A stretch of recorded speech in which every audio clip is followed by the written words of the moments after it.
Justin Bieber e copilul de care au auzit toți adulții. Cântăreț, actor, compozitor și unul dintre cei mai influenți cântăreți pop din istoria modernă.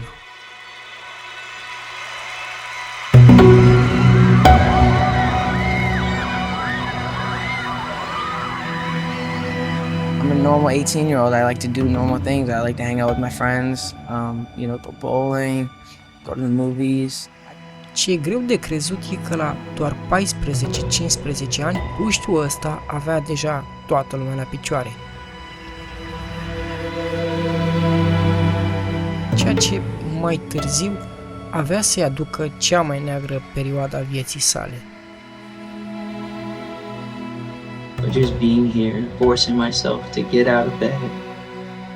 Perioade în care se zbate până și astăzi.